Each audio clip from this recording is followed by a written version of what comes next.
Hello students, welcome to Mansi law classes. Students, इस lecture में हम बात करने वाले हैं हिंदी एस्से की, यानी कि जुडिशरी के एग्जाम में आपको हिंदी और इंग्लिश दोनों लैंग्वेजेस में निबंध लिखने के लिए, एस्से लिखने के लिए आते हैं।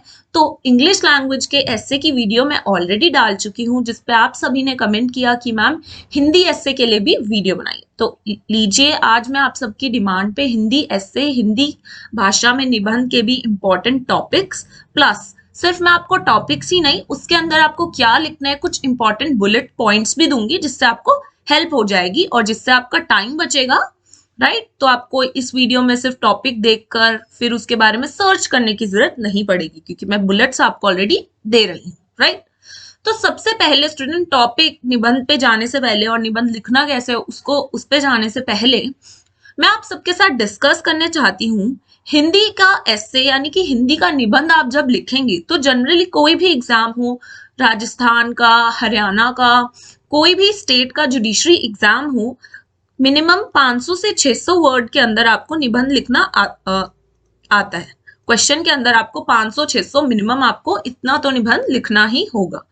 तो सबसे पहले आप वर्ड लिमिट देखें, जितनी भी वर्ड लिमिट है। मैं आपको, अब स्टूडेंट्स पूछते हैं मैम पता कैसे चलेगा कि कितना बड़ा लिखना है, कितनी लाइंस का लिखना है, तो मैं आपको एक आइडिया देती हूँ। कम से कम 8 to 10 वर्ड्स जो होते हैं वो आ जाते हैं एक लाइन के अंदर। ठीक है, तो इस हिसाब से 8 to 10 वर्ड्स एक लाइन में आ गए इक्वल्स टू 1 लाइन।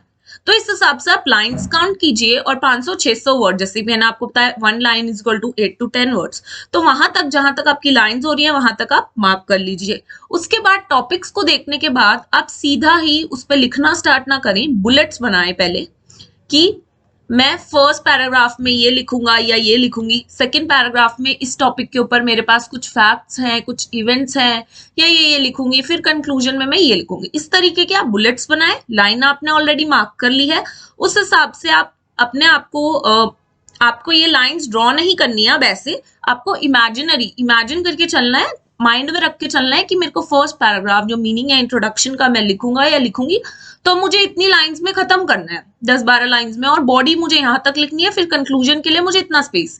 ठीक है, आपको वर्ड लिमिट से ज्यादा भी नहीं लिखना और कम भी नहीं लिखना। Right, okay.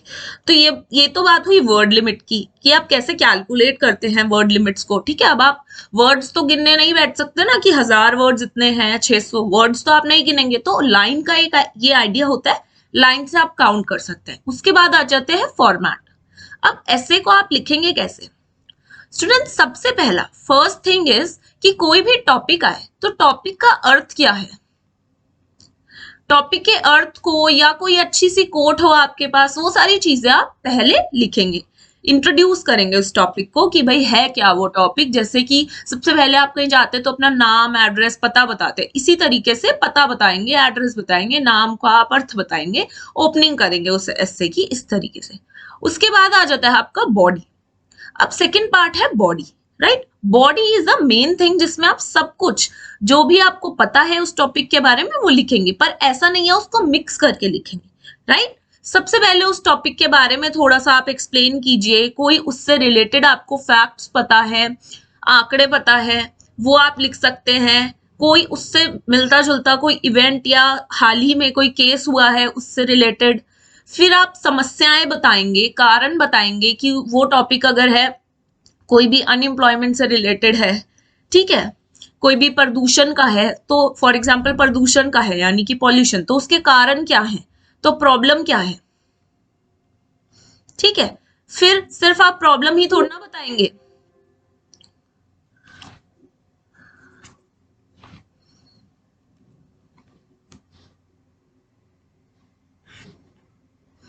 सॉरी, देखिए सिर्फ आप प्रॉब्लम ही थोड़ी ना बताएंगे, है ना, आप उसके सुझाव भी बताएंगे, है ना, यानी कि सॉल्यूशन भी देंगे।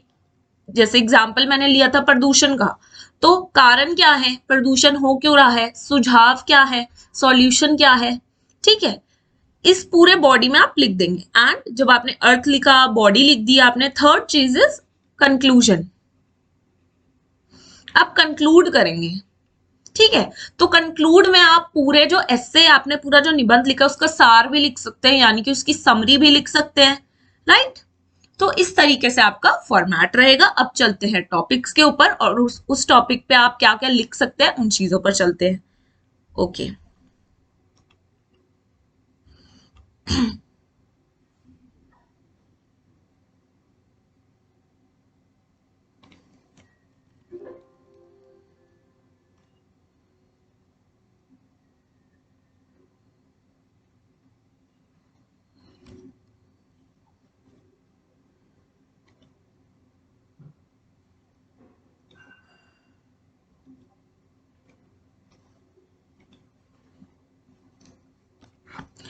देखिए, जैसे फर्स्ट टॉपिक अगर आप लेते हैं, फर्स्ट टॉपिक को हम देखें तो है फास्ट ट्रैक न्यायालय।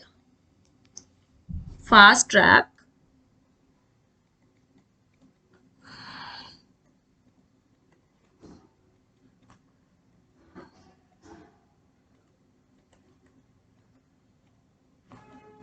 ठीक। अब मैंने आपको फॉर्मेट क्या बताया था, सबसे पहले आप अर्थ लिखेंगे, आपके पास कोई कोट होगी वो लिखेंगे। दूसरी बात मैंने आपको बताई थी कि बॉडी के अंदर आप क्या लिखोगे, कोई आपके पास फैक्ट्स हो वो लिखेंगे, कारण लिखेंगे यानी कि रीजन या प्रॉब्लम कि वो चीज क्यों हुई, फिर सुझाव देंगे सॉल्यूशन क्या है, ठीक है। फिर कोई केस वगैरह हुआ है, कोई हाल ही में कोई इवेंट हुआ है तो वो लिखेंगे। तो ये सारा आपको आ गया body. And third thing is conclusion, ठीक है। चलिए इसी हिसाब से हम डिस्कस करते हैं कि हम इस टॉपिक के ऊपर क्या क्या लिख सकते हैं। सबसे पहले फास्ट ट्रैक न्यायालय, ठीक।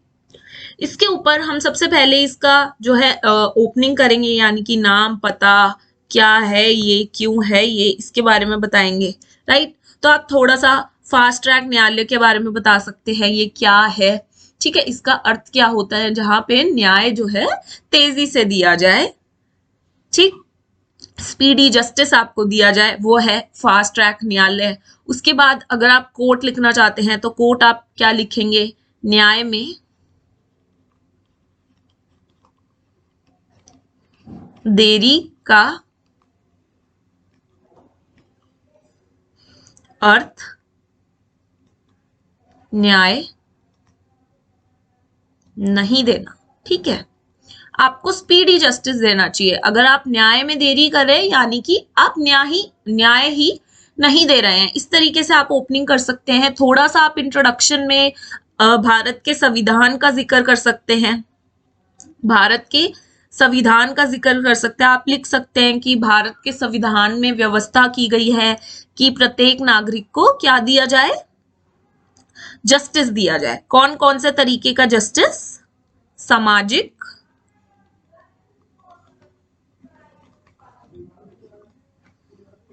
आर्थिक,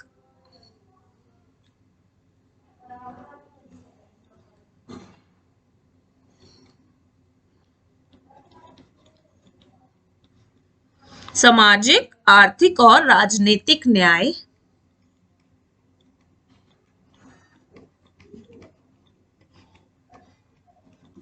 ठीक है। संविधान का आप जिक्र कर सकते हो कि संविधान में कहा गया है, संविधान में हमारी इस चीज की व्यवस्था की गई है कि भाई हर एक प्रत्येक नागरिक को सामाजिक, आर्थिक और राजनीतिक न्याय मिले। और ये जो न्याय है, ये जो न्याय है, अगर आप डायरेक्टिव प्रिंसिपल्स में देखो तो फ्री लीगल एड की भी कुछ बात की गई है, तो वो भी आप लिख सकते हो, ठीक है। और आप लिख सकते हो कि हर एक नागरिक या भारतवासी ये अपेक्षा करता है कि उसे सस्ता, सुलभ न्याय उपलब्ध कराया जाए, ठीक है। आप ये भी लिख सकते हो कि हर एक भारतवासी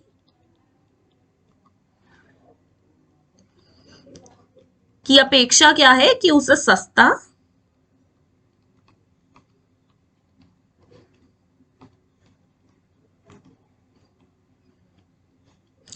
सुलभ न्याय उपलब्ध कराया जाए,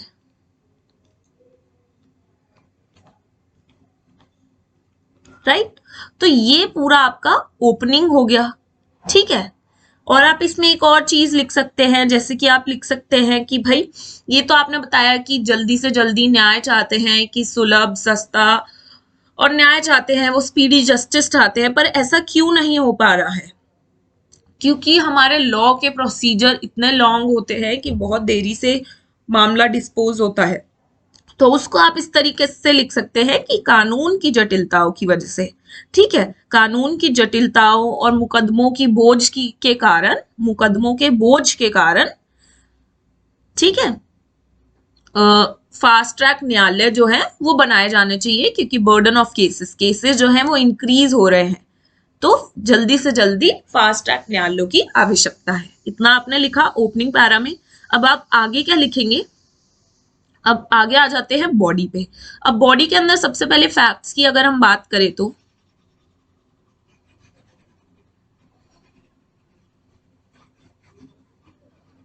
बॉडी के अंदर स्टूडेंट्स अगर हम फैक्ट्स की बात करेंगे, ठीक है, ये तो हमने समझा दिया। अर्थ और कोट भी मैंने आपको बताया, इसमें कुछ फैक्ट्स भी बताया ओपनिंग के लिए, नाम पता, है ना, थोड़ा सा भूमिका बनाई, ठीक है। अब बॉडी के अंदर आ जाते हैं हम। सबसे पहले हम फैक्ट्स की बात करेंगे, तो फैक्ट्स आप क्या लिख सकते हैं कि देश के विभिन्न अदालतों में कम से कम जो 3.25 करोड़ जो केसेस हैं, ठीक है, 3.25 करोड़ विभिन्न, ये फैक्ट्स की बात बता रही मैं आपको, ठीक है। आप लिख सकते हो विभिन्न अदालतों में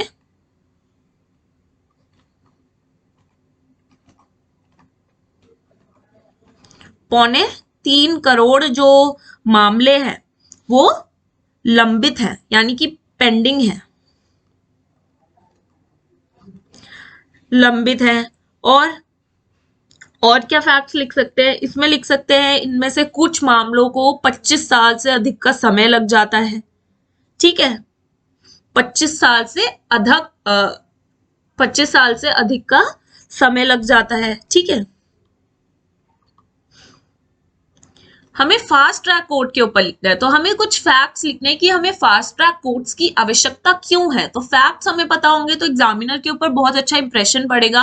आप लिखेंगे कि लगभग 3 करोड़ जो मामले हैं वो लंबित है विभिन्न अदालतों में, देश की विभिन्न अदालतों में 25-25 साल लग जाते हैं केसेस को लंबित पड़े हुए, ठीक है, अटके रहते हैं वो, निपटने में, निपटारा होने में 25 सालों से अधिक का टाइम लग जाता है।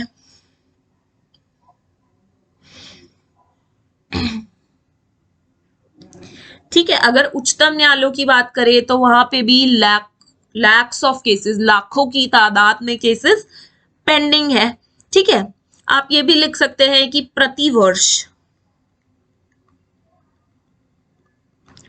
प्रतिवर्ष 2 लाख से अधिक, प्रतिवर्ष 2 लाख से अधिक जो मामले हैं, 2 लाख से अधिक नए मामले जो हैं फाइलिंग की जाती है, 2 लाख से अधिक मामलों की, ठीक है।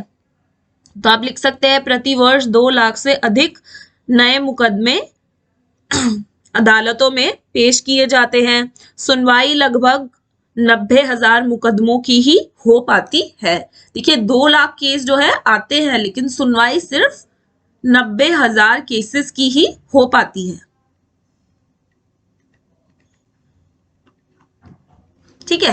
तो ये सब आपने फैक्ट्स लिखे। 3 करोड़ केसेस जो है वो पेंडिंग है, 25-25 साल लग जाते हैं, प्रतिवर्ष 2 लाख से अधिक नए मामले आते हैं जिनमें से सिर्फ 90,000 की ही सुनवाई हो पाती है, ठीक है। तो आपने फैक्ट्स लिखे। पर ऐसा हो क्यों रहा है? इतनी पेंडेंसी हो क्यों रही है? इतने सारे केसेस आ क्यों रहे हैं जिसकी वजह से हमें फास्ट ट्रैक कोर्ट की जरूरत पड़ जाती है? तो कारण क्या है इन सब चीजों का? तो अब हम वो बताएंगे,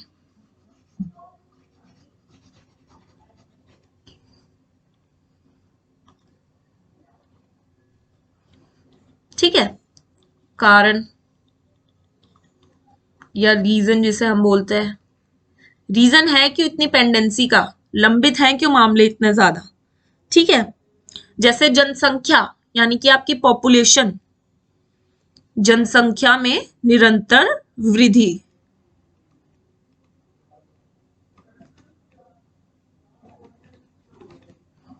जनसंख्या में निरंतर निरंतर वृद्धि हो रही है, पॉपुलेशन इंक्रीज हो रही है, पॉपुलेशन इंक्रीज हो रही है, ठीक है।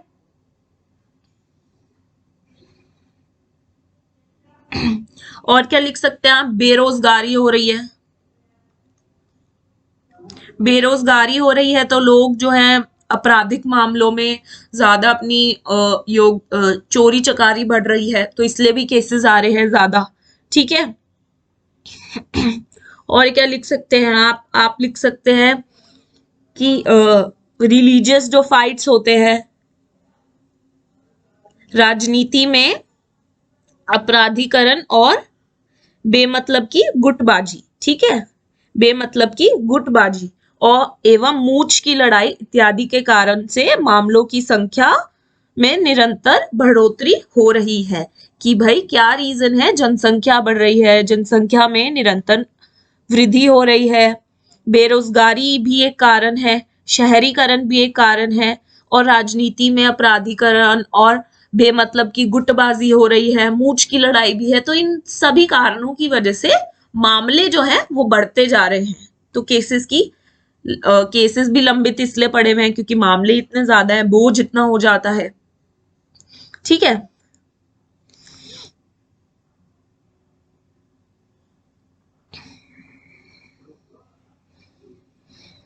तो अब आप लिखेंगे कि इन सब कारणों को देखते हुए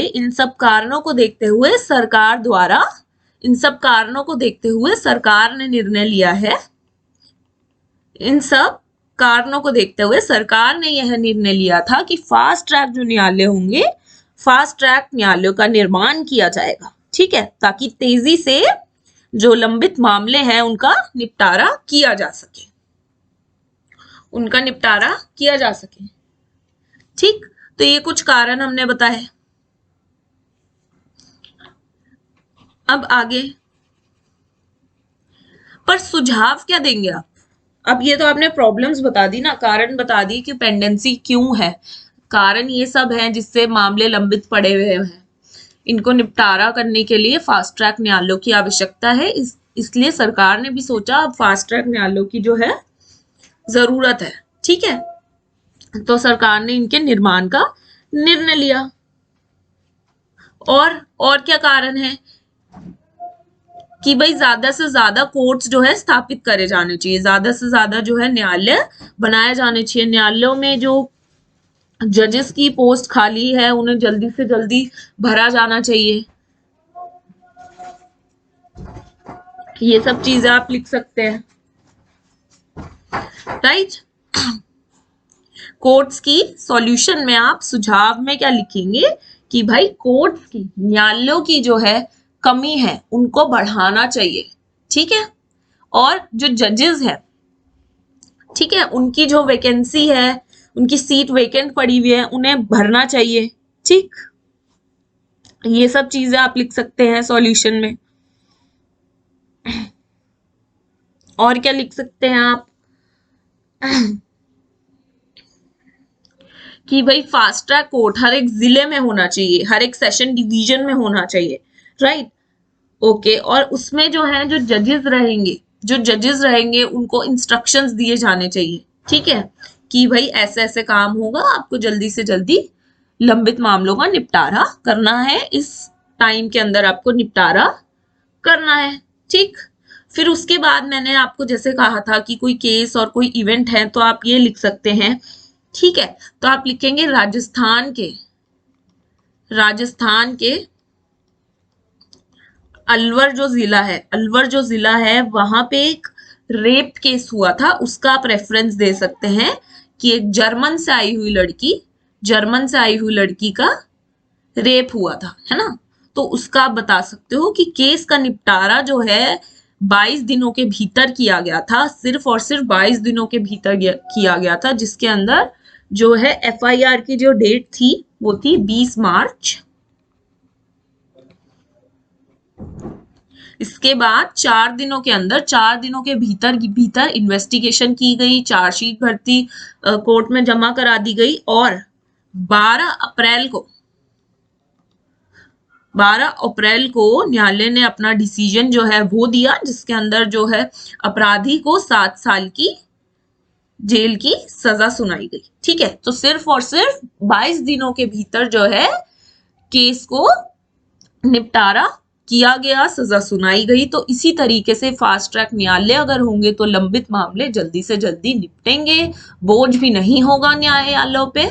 ठीक है, तो इस तरीके से केस आप लिखेंगे। कंक्लूजन में आप सारा सार लिखेंगे। सार यानी कि क्या होता है, समरी, समरी लिखेंगे। अब आपने ऊपर से नीचे जो कुछ भी लिखा उस चीज की आप समरी लिख सकते हैं कि फास्ट ट्रैक कोर्ट की जरूरत हमें क्या है, क्यों है, कारण है, क्या है। बट आपने उसको ब्रीफ में लिखा है, ऊपर आपने इतने ब्रीफ में लिखा है। ये बॉडी आपकी बहुत सारे जो लाइंस है उसमें होगी, ठीक है, लेकिन समरी आपको एक पैरा ही रखना है। जो कंक्लूजन है उसका एक पैरा, जो इंट्रो है, जो आपने भूमिका बताई है, अर्थ लिखा है, कोर्ट लिखा है, उसका एक पैरा होगा। इसके अंदर बॉडी के अंदर 5 से 6 पैराज हो सकते हैं, 5 से 6 पैरा हो सकते हैं, और फिर कंक्लूजन का एक पैरा। ठीक है, तो इस तरीके से आपने ये लिखना है। मैं उम्मीद करती हूं आपको ये टॉपिक बहुत अच्छे से समझ आया होगा स्टूडेंट्स। अगर समझ आया है टॉपिक बहुत अच्छे से, तो मैं डेली हिंदी के एस्से जो है अपलोड करूंगी, आप वो सब देख सकते हैं। ये पहली क्लास थी हिंदी के एस्से की, अगली क्लास के अंदर मैं अगला टॉपिक पोस्ट करूंगी। तो आप सब्सक्राइब कर सकते हैं यूट्यूब चैनल को, ताकि सारे के सारे निबंध जो भी हिंदी या इंग्लिश के मैं पोस्ट करूं या लॉ से रिलेटेड कोई भी वीडियो पोस्ट करूं तो आपको मिल जाए। अगर आपको अच्छी लगी हो वीडियो तो आप लाइक करें और आप कमेंट भी करें। कमेंट पढ़ के मुझे बहुत अच्छा फील होता है कि आप लोग देख रहे हैं और आपको पसंद आ रही हो। मुझे हौसला मिलता है कि मैं और ज्यादा से ज्यादा आप लोगों की मदद करने के लिए वीडियोस जल्दी जल्दी अपलोड करूं। So yes students, thanks for watching. मिलते हैं अगले लेक्चर में।